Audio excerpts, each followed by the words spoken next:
इंसानी फितरत का एक बहुत ही दिलचस्प पहलू है जिस पर हम सब शायद हर रोज जीते हैं, लेकिन कभी खुलकर उस पर बात नहीं करते। हाँ बिल्कुल। सुबह उठने से लेकर रात को सोने तक हम सभी के भीतर एक गहरी चाहत होती है कि लोग हमें पसंद करें। हम चाहते हैं कि हमसे कोई गलती ना हो, हम हमेशा मजबूत दिखें और कभी किसी के सामने कमजोर ना पड़ें। और ये चाहत एक अदृश्य मुखौटे की तरह काम करती है, एक ऐसा नकाब जिसे पहनकर हम दुनिया को ये जताना चाहते हैं कि हमारी लाइफ में सब कुछ बिल्कुल परफेक्ट है। हाँ, बिल्कुल परफेक्ट। हम अपनी हर बात को, हर काम को इस तरह से पेश करने की कोशिश करते हैं जैसे हमारे जीवन में कोई उलझन या कोई दरार ही नहीं है। लेकिन यहाँ एक बहुत ही बुनियादी और चुभने वाला सवाल उठता है। क्या सवाल? सवाल ये कि क्या हमेशा परफेक्ट दिखने की ये जो अंतहीन दौड़ है, क्या ये वाकई किसी को कोई खुशी देती है, या फिर ये सिर्फ एक भारी भरकम बोझ है जिसे हम बिना सोचे समझे सिर्फ समाज के डर से ढो रहे हैं? ये बहुत ही गहरा सवाल है और इसका जवाब आसान नहीं है। सही कहा आपने। और आज की हमारी इस गहन चर्चा में, इस डीप डाइव में, हम इसी सवाल की परतों को उधेड़ने वाले हैं।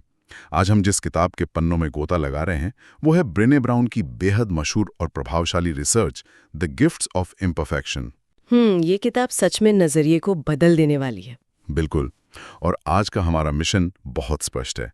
हमें ये समझना है कि कैसे अपनी कमियों और खामियों को अपनाना असल में एक इंसान को आज़ाद करता है, और क्यों हर हाल में परफेक्ट होने से कहीं ज़्यादा ज़रूरी सच्चा या कहें तो ऑथेंटिक होना है। चलिए इसे थोड़ा खोलकर समझते हैं। तो देखिए, इस चर्चा में आगे बढ़ने से पहले ये स्पष्ट करना बहुत जरूरी है कि ब्रेने ब्राउन का काम कोई हवाई दार्शनिक विचार नहीं है। ये सालों की कड़ी रिसर्च पर आधारित है। यानी इसके पीछे ठोस डेटा है। बिल्कुल ठोस डेटा है। ये अपनी अहमियत यानी अपनी वर्दीनेस को देखने का एक पूरी तरह से नया नजरिया है। हम अक्सर अपनी कीमत इस बात से तय करते हैं कि दुनिया हमें किस पैमाने पर तौल रही है। जैसे कि क्या हम सफल हैं या हम अच्छे दिखते हैं। हाँ, या क्या लोग हमारी तारीफ कर रहे हैं। लेकिन इस रिसर्च में जिस बात पर सबसे ज्यादा जोर दिया गया है वो ये है कि परफेक्शन की इस थका देने वाली दौड़ को छोड़कर अपनी असली पहचान के साथ खड़ा होना ही सच्ची आजादी है। तो मतलब हमारी कमियां कोई ऐसी चीज नहीं है जिन्हें हमें छुपाना चाहिए। एकदम सही। ये नजरिया हमें बताता है कि हमारी कमियां कोई ऐसी चीज नहीं है जिन्हें हमें किसी तिजोरी में बंद करके दुनिया से छिपाना है, बल्कि वे वो हिस्से हैं जो एक इंसान को पूरी तरह से इंसान बनाते हैं। जब हम परफेक्शन की बात करते हैं ना, तो इसके पीछे एक बहुत गहरा मनोवैज्ञानिक खेल चल रहा होता है। मैंने जब इस रिसर्च को पढ़ा तो इसमें शर्म यानी शेम और अपनी अहमियत समझने के बीच जो तुलना की गई है ना, उसने मुझे सच में सोचने पे मजबूर कर दिया। हाँ, वो शेम और वर्दीनेस वाला हिस्सा बहुत ही महत्वपूर्ण है। हम में से बहुत से लोग रोजाना अंदर ही अंदर एक विचार से जूझते हैं। दिमाग के किसी कोने में एक आवाज लगातार कहती रहती है कि मैं पर्याप्त नहीं हूं, या अगर लोगों ने मेरी असलियत जान ली तो वे मुझे स्वीकार नहीं करेंगे।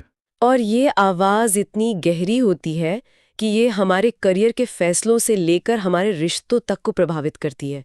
यहाँ जो बात सबसे ज्यादा दिलचस्प है वो है शर्म और अपराध बोध के बीच का अंतर। शेम और गिल्ट के बीच का अंतर। लोग तो अक्सर इन दोनों शब्दों को एक ही मान लेते हैं। हाँ, लोग इन्हें एक मान लेते हैं, लेकिन मनोवैज्ञानिक रूप से ये बिल्कुल अलग है। देखिए, अपराध बोध या गिल्ट का मतलब होता है मैंने कुछ बुरा किया है, कोई गलत काम कर दिया। सही। जबकि शर्म या शेम का मतलब होता है मैं ही बुरा हूँ। बाप रे, ये तो बहुत बड़ा फर्क है। बहुत बड़ा फर्क है। जब कोई इंसान ये महसूस करता है कि मैं पर्याप्त नहीं हूं, तो वह शर्म के दायरे में होता है, और यही वह जड़ है जो लगातार दूसरों से तुलना करने के लिए मजबूर करती है। तो जब किसी को ये महसूस होता है कि उसमें कोई कमी है, तो वो उसे छिपाने की कोशिश करता है। बिल्कुल। वो इंसान उस कमी को छिपाने के लिए बाहरी उपलब्धियों का सहारा लेने लगता है। उसे लगता है कि अगर वो और ज्यादा काम करेगा, और ज्यादा सफल होगा, या और ज्यादा परफेक्ट दिखेगा, तो वो जो अंदर की खालीपन की भावना है वो छिप जाएगी। लेकिन क्या वो सच में छिप पाती हैं? नहीं छिपती। ब्रेने ब्राउन बहुत स्पष्ट रूप से एक निष्कर्ष निकालती हैं कि किसी भी इंसान की कीमत या उसका मूल मूल्य उसकी उपलब्धियों से तय नहीं होता। हमारी अहमियत इस बात पे निर्भर नहीं करती कि हमने कितनी डिग्रियां हासिल की हैं या हमारा बैंक बैलेंस क्या है। हम बस इंसान होने के नाते ही पर्याप्त हैं। बिल्कुल, हम बस इंसान होने के नाते ही पर्याप्त है। तो इसका मतलब ये है कि अगर अपनी कीमत को उपलब्धियों से जोड़ लिया जाए तो इंसान एक ऐसी ट्रेडमिल पर दौड़ रहा होता है जिसका कोई स्टॉप बटन ही नहीं है। सही कहा आपने। एक लक्ष्य पूरा होता है और अगले ही पल इंसान दूसरे लक्ष्य की तरफ भागने लगता है, सिर्फ ये साबित करने के लिए कि वो पर्याप्त है। तो ये तो बहुत ही थका देने वाली जिंदगी हुई। अब यहाँ से मैं एक ऐसे मुद्दे पर आना चाहता हूँ जो थोड़ा विवादास्पद लग सकता है। बचपन से ही हमें समाज एक बहुत ही सख्त नियम सिखाता है। कौन सा नियम? यही कि रोना, डरना या असुरक्षित महसूस करना कमजोरी की निशानी है। हमें कहा जाता है मजबूत बनो, अपनी भावनाएं मत दिखाओ, लोग तुम्हारा फायदा उठाएंगे। हाँ, ये तो हमारे समाज की एक बहुत आम सोच है। समाज कहता है कि अगर कोई अपनी वल्नरेबिलिटी या असुरक्षा दिखाता है तो वो हार मान रहा है। तो अगर मैं दफ्तर में अपने बॉस से कहूं कि मैं इस प्रोजेक्ट को लेकर डरा हुआ हूं और मुझे मदद चाहिए, तो क्या वो मुझे कमजोर नहीं मानेगा? इस वास्तविक डर का ब्रेने ब्राउन कैसे सामना करती हैं? ये एक बहुत ही लाजमी सवाल है और यहीं पर इस रिसर्च का सबसे बड़ा बदलाव आता है। अगर हम इसे बड़े परिप्रेक्ष्य से जोड़ें तो ये समझना होगा कि वल्नरेबिलिटी को कमजोरी मानना इंसानियत का सबसे बड़ा और सबसे खतरनाक भ्रम है। सबसे बड़ा भ्रम वो कैसे? क्योंकि ब्रेने ब्राउन वल्नरेबिलिटी को कमजोरी नहीं मानती, वे इसे अनिश्चितता, जोखिम और भावनात्मक खुलापन के रूप में परिभाषित करती हैं। अनिश्चितता और जोखिम।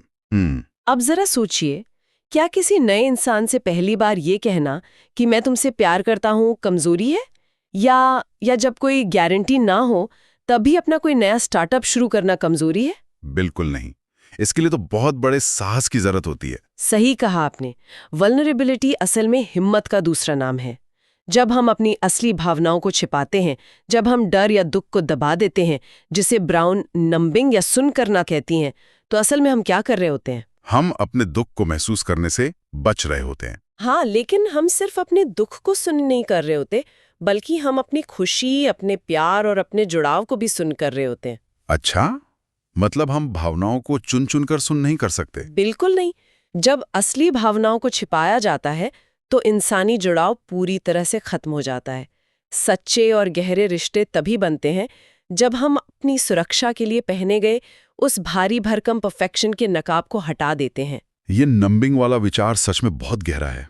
अगर हम अपने दर्द को महसूस नहीं करना चाहते तो हम अपनी खुशी को भी महसूस करने की क्षमता खो देते हैं। हाँ, यही इस रिसर्च का एक बहुत अहम हिस्सा है। और वो जो एक डर होता है कि अगर लोगों ने मेरी असली सच्चाई जान ली तो क्या वे मुझे फिर भी पसंद करेंगे, यही डर हमें वो 20 टन भारी नकाब पहनने पर मजबूर करता है। और जब कोई वो नकाब हटाता है तो सामने वाले इंसान को भी अपना नकाब हटाने की हिम्मत मिलती है और वहीं से असली कनेक्शन शुरू होता है। बात तो सही है, लेकिन चलिए इसे रोजमर्रा की जिंदगी के धरातल पर उतारते हैं।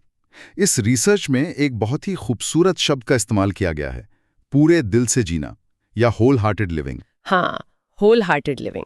सुनने में ये बहुत ही काव्यात्मक लगता है, लेकिन असल जिंदगी में ये पूरे दिल से जीना दिखता कैसा है? क्या इसका मतलब यह है कि इंसान हमेशा मुस्कुराता रहे और हर चीज में सिर्फ सकारात्मकता ढूंढे? नहीं, ये टॉक्सिक पॉजिटिविटी या हमेशा खुश रहने का दिखावा करने के बारे में बिल्कुल नहीं है। पूरे दिल से जीने की जीवन शैली की कुछ बहुत ही स्पष्ट और व्यवहारिक विशेषताएं हैं। जैसे कि ये असल में दुनिया के साथ अपनी वर्दीनेस या अहमियत की जगह से जुड़ने का नाम है। इसमें 3 मुख्य चीजें शामिल हैं: साहस, करुणा और जुड़ाव। साहस, करुणा और जुड़ाव। हाँ, इसका मतलब है खुद को पूरी तरह से स्वीकार करना, अपनी अच्छाइयों के साथ और अपनी कमियों के साथ भी। दूसरा महत्वपूर्ण पहलू है ये मानना कि हमारी उत्पादकता हमारी अहमियत नहीं है। अरे ये तो बहुत जरूरी बात कही आपने। आज के समाज में तो थकान को एक स्टेटस सिंबल मान लिया गया है। बिल्कुल। अगर कोई इंसान बहुत थका हुआ नहीं है तो उसे लगता है कि वो शायद पर्याप्त मेहनत नहीं कर रहा है। पूरे दिल से जीने वाला इंसान इस सोच को खारिज करता है। वो आराम करने को और खेलने को भी जीवन का एक जरूरी हिस्सा मानता है। और इसमें शायद अपनी मानसिक शांति के लिए सीमाएं या बाउंड्रीज तय करना भी आता है ना? एकदम सही। इसका मूल मंत्र यही है कि परफेक्ट बनने के बजाय सच्चा बनने की कोशिश करना और अपनी बाउंड्रीज तय करना उसी का हिस्सा है। ये जो आपने बाउंड्रीज की बात की, ये मुझे बहुत दिलचस्प लगी। अक्सर हम सोचते हैं कि जो इंसान बहुत दयालु होता है वो कभी किसी को ना नहीं कहता। हाँ, लेकिन यहाँ मामला बिल्कुल उल्टा है। कैसे? मान लीजिए दफ्तर में किसी पर काम का बहुत ज्यादा बोझ है। अब जो इंसान परफेक्ट बनने की कोशिश कर रहा है, जिसे हम पीपल प्लीजर कहते हैं, वो तो हाँ में हाँ मिलाता रहेगा, रात रात भर काम करेगा और अंदर ही अंदर चिड़चिड़ा होता रहेगा। बिल्कुल, क्योंकि वो अपनी सीमाएं तय नहीं कर पा रहा है। लेकिन जो व्यक्ति पूरे दिल से जी रहा है, जो खुद से करुणा रखता है, वो अपनी सीमाएं तय करेगा। वो बहुत ही स्पष्टता से कहेगा कि मैं अभी और काम नहीं ले सकता, मेरी प्लेट फुल है। सही कहा, ये है अपनी असलियत के प्रति सच्चा होना। बाउंड्रीज तय करना सच में अपने आप से प्यार करने का एक तरीका है, और बाउंड्रीज के बिना करुणा संभव ही नहीं है। बाउंड्रीज के बिना करुणा संभव नहीं है, ये बात थोड़ी गहरी है। देखिए, अगर कोई इंसान हर चीज के लिए हाँ कह रहा है, तो वो अंततः लोगों से नफरत करने लगेगा, क्योंकि वो खुद को इस्तेमाल हुआ महसूस करेगा। इसलिए अपनी सीमाओं को पहचानना और उन्हें व्यक्त करना ही सच्चे जुड़ाव की नींव है। अब जब हम सीमाओं और दूसरों को खुश करने की बात कर ही रहे हैं, तो यहाँ एक और बहुत बड़ा मुद्दा सामने आता है। वो है तुलना का खतरनाक जाल, या द कंपैरिजन ट्रैप। हाँ, ये तो आज के दौर की सबसे बड़ी समस्या है। मुझे लगता है कि आज के डिजिटल युग में, सोशल मीडिया के ज़माने में, ये जाल इतना बड़ा हो गया है कि इसमें हर कोई फंसा हुआ है। ज़रा सोचिए, रात के 2 बजे हैं, एक इंसान अपने सोफे पर पुराने कपड़ों में बैठा है, शायद कल की बची हुई पिज़्ज़ा खा रहा है, और फिर वो अपना फ़ोन खोलता है। बिल्कुल। इंस्टाग्राम पर उसे दूसरों की हाईलाइट रील देखने को मिलती है, सबसे बेहतरीन छुट्टियाँ, किसी का प्रमोशन, किसी की परफेक्ट शादी की तस्वीरें, और इस छोटी सी स्क्रीन को देखकर वो इंसान अचानक अपनी वास्तविक और थोड़ी अस्त-व्यस्त जिंदगी से निराश हो जाता है। उसे लगता है कि बाकी सब की जिंदगी कितनी आगे निकल गई है और मैं कहाँ हूँ। हाँ, ये तुलना का जो दर्द है, ये हम सभी ने कभी ना कभी महसूस किया है। ये एक बहुत ही गंभीर और प्रासंगिक मुद्दा है। इस रिसर्च में ये स्पष्ट किया गया है कि तुलना खुशी का चोर है। Comparison is the thief of Joy. बिल्कुल, जब सोशल मीडिया पर किसी और की जिंदगी का वो हिस्सा देखा जाता है जिसे बहुत ही सावधानी से एडिट और फिल्टर किया गया है, तो लोग अनजाने में अपनी असल जिंदगी के उन पलों से उसकी तुलना करने लगते हैं जो शायद मुश्किल भरे हैं। हम भूल जाते हैं कि हर इंसान के अपने संघर्ष होते हैं। हाँ, दुनिया के हर इंसान के भीतर अपने डर, अपनी असुरक्षाएं होती हैं। ये संघर्ष कभी किसी स्क्रीन पर या किसी प्रोफाइल पिक्चर में नजर नहीं आते। हम अपने बिहाइंड द सीन्स की तुलना किसी और की हाईलाइट रील से कर रहे होते हैं, जो कि पूरी तरह से एक अनुचित और मानसिक शांति को खत्म करने वाली तुलना है। और दिलचस्प बात यह है कि इस तुलना के चक्कर में हम अक्सर फिटिंग इन और बिलोंगिंग को एक ही समझ बैठते हैं। ये बहुत बड़ी गलतफहमी है। मैंने जब ये नोट्स पढ़े तो इस विचार ने मेरे दिमाग की बत्ती जला दी। हम सोचते हैं कि अगर हम दूसरों की तरह दिखेंगे, उनकी तरह व्यवहार करेंगे, तो हम समाज का हिस्सा बन जाएंगे। लेकिन सच क्या है? सच ये है कि फिट इन और बिलोंगिंग एक दूसरे के बिल्कुल विपरीत हैं। फिट इन का मतलब है कि आप किसी समूह का हिस्सा बनने के लिए खुद को बदल रहे हैं। मतलब हम स्थिति को भांपते हैं और तय करते हैं कि मुझे यहाँ स्वीकार किए जाने के लिए कैसा दिखना चाहिए। बिल्कुल, लेकिन बिलोंगिंग या सच्चा जुड़ाव तब होता है जब आप पूरी तरह से वही होते हैं जो आप असल में हैं, और फिर भी आपको स्वीकार किया जाता है। यानी बिलोंगिंग के लिए खुद को बदलने की जरूरत नहीं होती। हाँ, इसके लिए खुद को स्वीकार करने की जरूरत होती है। जब तक कोई इंसान अपनी कमियों को छिपाकर सिर्फ फिट इन करने की कोशिश करता रहेगा, वो कभी भी सच्चा जुड़ाव महसूस नहीं कर सकता। ये ऐसा है जैसे हम किसी और के सिर्फ सबसे अच्छे दिनों को देखकर ये मान लें कि हमारी जिंदगी में कुछ कमी है, और फिर उस कमी को पूरा करने के लिए हम कोई और बनने का नाटक करने लगें। जबकि हकीकत ये है कि हर कोई किसी न किसी मोर्चे पर संघर्ष कर रहा है। तो हमने शर्म, वल्नरेबिलिटी की ताकत, पूरे दिल से जीने की कला और तुलना के इस खतरनाक जाल पर बहुत गहराई से बात की। अब हम इस चर्चा के सबसे बड़े आहा मोमेंट पे आते हैं। इस पूरी रिसर्च का सबसे अहम हिस्सा। हाँ, ये वो विचार है जो पूरी रिसर्च का सार है और जिसने इस किताब का नाम भी तय किया है, द गिफ्ट्स ऑफ इम्परफेक्शन। मतलब हमारी कमियां या हमारी अपूर्णता हमें पीछे नहीं खींचती, बल्कि वे हमारे लिए एक उपहार हैं। ये गिफ्ट है। अब कोई भी इंसान सोचेगा कि जिस चीज से वो पूरी जिंदगी भागता रहा, जिसे छिपाने के लिए उसने इतनी मेहनत की, वो उसका सबसे बड़ा तोहफा कैसे हो सकता है? ये विचार सच में हमारी सोच की दिशा को पूरी तरह से घुमा देता है। अगर हम इन सभी बातों को एक साथ पिरोएं, तो निष्कर्ष ये निकलता है कि कमियां ही इंसान को इंसान बनाती हैं। एक मशीन या एक रोबोट परफेक्ट हो सकता है, लेकिन इंसान नहीं। बस करुणा और जुड़ाव। जीवन में जो असफलताएं आती हैं, जो ठोकरें इंसान खाता है, वे उसके व्यक्तित्व में एक गहराई लाती हैं। वे हमें सहानुभूति सिखाती हैं। हाँ, जब हम खुद की गलतियों को माफ करना सीखते हैं, तभी हम दूसरों की गलतियों को भी माफ कर पाते हैं। और जैसा कि हमने पहले देखा, हमारी भेद्यता या वल्नरेबिलिटी ही वो इकलौता पुल है जो हमें दूसरों से जोड़ता है। तो लगातार परफेक्ट बनने की कोशिश करना एक बहुत भारी कवच पहनने जैसा है। ये मानसिक और भावनात्मक रूप से इंसान को निचोड़ लेता है, जबकि इसके विपरीत अपनी कमियों के साथ सच्चा होना इंसान को पूरी तरह से आजाद कर देता है। फिर कोई नाटक नहीं करना पड़ता। बिल्कुल, कोई बात याद नहीं रखनी पड़ती कि आपने किसके सामने कैसा व्यवहार किया था। आप बस आप होते हैं। ये जो आज़ादी की बात है, ये बहुत ही शक्तिशाली है। जरा सोचिए, वो जो भारी मात्रा में ऊर्जा हम अपनी खामियों को छुपाने में, अपने उस परफेक्ट मुखौटे को दिन भर साधे रखने में लगाते हैं, अगर हम उस ऊर्जा को बचा लें और उसे अपनी जिंदगी को सच में जीने में लगाएं, तो कितना कुछ बदल सकता है। हम सच में बहुत कुछ नया कर सकते हैं। हम शायद कुछ नया सीख सकते हैं, किसी के साथ एक गहरी बातचीत कर सकते हैं, या बस चैन की सांस ले सकते हैं। इस पूरी चर्चा से ये बात बिल्कुल शीशे की तरह साफ हो जाती है कि परफेक्ट बनने की जो दौड़ है, वो पूरी तरह से बेमानी है। इसका कोई अंत नहीं है, कोई फिनिश लाइन नहीं है। और सबसे बड़ी बात, इसमें कोई असली खुशी नहीं है। इस बात में कोई दो राय नहीं है। असली लक्ष्य ये नहीं है कि कोई भी इंसान एक ऐसी छवि गढ़े जिसमें कोई दरार ना हो, जापानी कला किंस्तुगी की तरह, जहां टूटे हुए बर्तनों को सोने से जोड़ा जाता है और उन्हें पहले से भी ज्यादा खूबसूरत माना जाता है। इंसानों पर भी यही बात लागू होती है। यानी टूटना हमें और खूबसूरत बनाता है। हाँ, असली लक्ष्य अपनी कहानी को पूरी तरह से स्वीकार करना है, उन हिस्सों को भी जिन पर बहुत गर्व है और उन हिस्सों को भी जिन्हें हम छिपाना चाहते हैं। अपनी कमियों को गले लगाना ही सच्ची बुद्धिमानी है।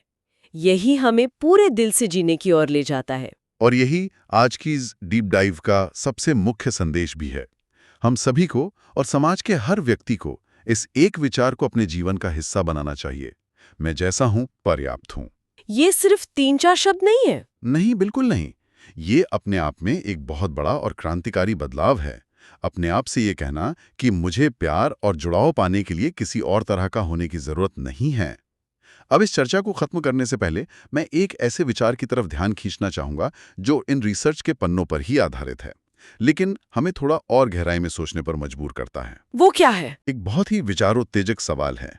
अगर हमारी कमियां, हमारे डर और हमारी असुरक्षाएं ही वो असली गोंद हैं जो हमें एक इंसान के रूप में दूसरों से जोड़ती हैं, तो क्या ये संभव है कि जिन खामियों को हम दुनिया से सबसे ज्यादा छिपाने की कोशिश कर रहे हैं, असल में वही बातें किसी और को अकेलापन महसूस करने से बचा सकती हैं? ये बहुत ही सुंदर विचार है। जरा सोचिए, क्या हमारी सबसे बड़ी कमी या जीवन का वो सबसे मुश्किल दौर, जिसे लेकर हम हमेशा शर्म महसूस करते रहे हैं, वही किसी और इंसान के लिए सबसे बड़ी प्रेरणा या उम्मीद बन सकती है? हो सकता है कि जब हम अपनी कमियों को, अपनी वल्नरेबिलिटी को दुनिया के सामने लाते हैं, तो हम सिर्फ खुद को आज़ाद नहीं कर रहे होते, बल्कि हम अनजाने में किसी और को भी ये बता रहे होते हैं कि तुम अकेले नहीं हो, तुम्हारे संघर्ष में मैं भी तुम्हारे साथ हूँ। और यही सच्चा जुड़ाव है। बिल्कुल।